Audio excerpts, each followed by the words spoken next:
Hi there, and welcome to the very first episode of this podcast, What is My Purpose?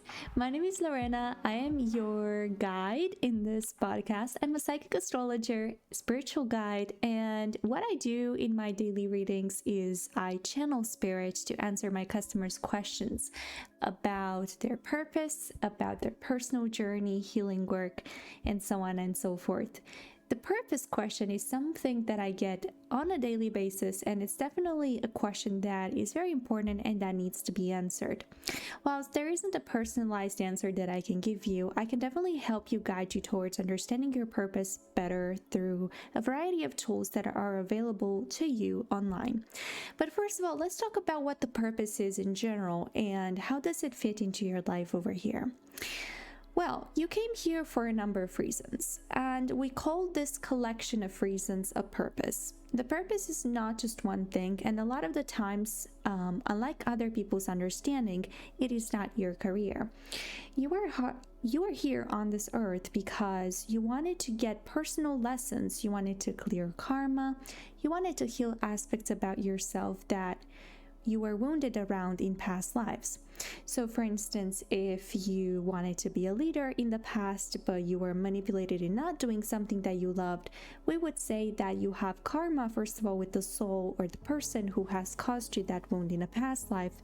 And you also have karma around not trusting yourself and not pursuing your dreams. So in this life, you will have to oftentimes assert yourself and chase the dream, or sometimes the exact dream that you had in a past life, in order to learn the lessons that you were meant to learn in the past. This is one kind of purpose that is around karma. We call it clearing karma. We have other personal purposes as well, which are around the things that you haven't learned a lot in the past. So let's say if you've had a lot of past lives around the idea of being successful professionally, and you lived in a dominantly masculine energy where you were concerned with success and the social recognition and gaining social status. In this life, you may find yourself in a purpose where you're a stay-at-home mom, or you might find yourself in a purpose where you have to heavily learn how to balance the feminine and masculine energy in your life by finding a balance between how creative you are and how you are being called maybe by the environment around you to be serious and structured, which is a dominantly divine masculine energy. This is another kind of purpose. Now, in general, the personal purpose will be seen in your chart. If you generate your birth chart, I recommend you generate it on horoscopes.astro-seek.com. That is one of my favorite websites, but there's a ton of others which are equally good. And if you look for the house where the North Node falls in, you will find the general area and the general direction that you're headed towards in this life. So, for instance, if your North Node is in the 5th house, which is the house of creativity, fun, romance, and children, it could be the case that you have come here to learn a little bit more about just having fun and enjoying yourself and living a more passionate life, as it could be the case that in the past you've dedicated a lot of your times for the benefits of others. But of course, the house will change the meaning of your personal purpose, and you should have a look at that. Other purposes why we're here is to work with others in partnerships. We oftentimes have soul contracts that we sign with other souls here on Earth, and we sign them prior to incarnating on Earth. Those contracts are signed, for instance, with people that you are about to date, people you're about to be best friends with, people you're about to have children with, or even your own children. You have contracts with their souls, sometimes prior to incarnating on Earth. These kinds of contracts ensure that you get the lessons that you are meant to be getting. So if you have that spouse or partner or that karmic relationship which felt very difficult, it is possibly because you were meant to come down here and experience growth together, or clear and heal together, clear karma together and heal together. There's a third type of purpose as well, and probably the most important one for certain souls, which is the purpose of the light worker. Now, not all souls incarnated on Earth currently are light workers, and actually I cannot give you an actual ratio, but a lot of the souls that are currently living here are light workers, and there's many more light workers right now alive than they were 100 years ago.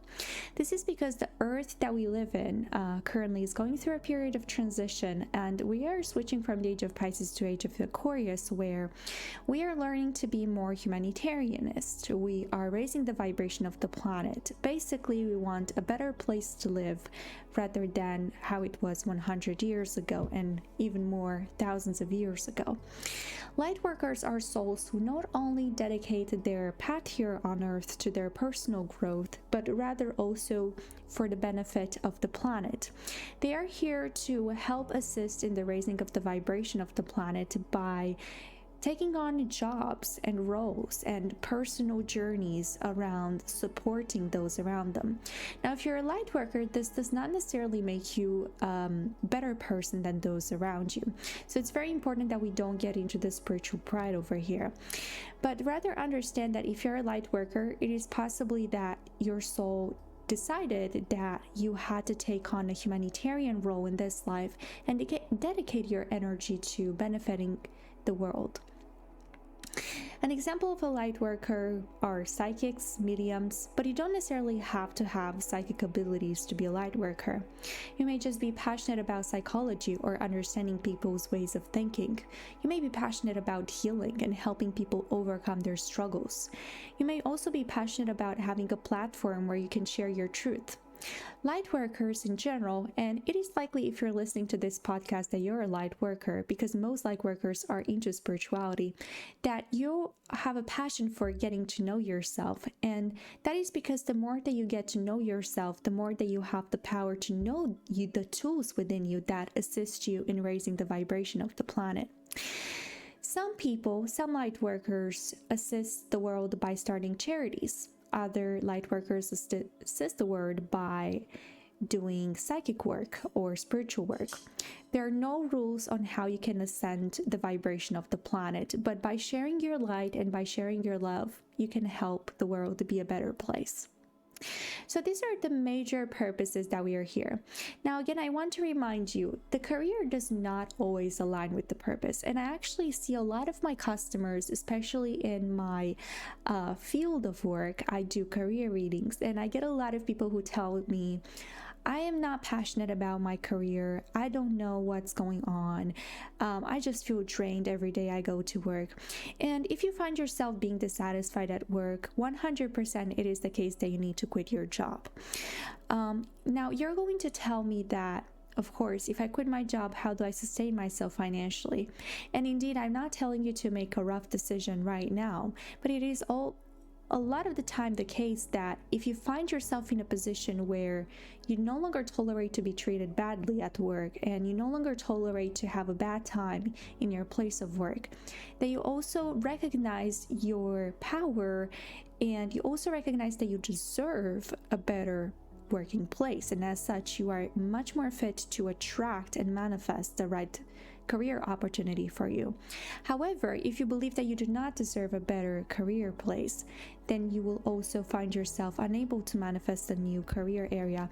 So basically, if you want to improve your career situation, the very first thing that you should focus on is invest in your self-worth and invest in your ability and in your skills to attract new things in your life. We're gonna have a couple of more episodes on this podcast about manifestation because this is a very wide topic. But going back to the career questions, sometimes if your personal purpose is surrounding a purpose of the light workers, a lot of the times the career does align with that. You may feel called to start charities, to share information on social media, or just to do work around working with people.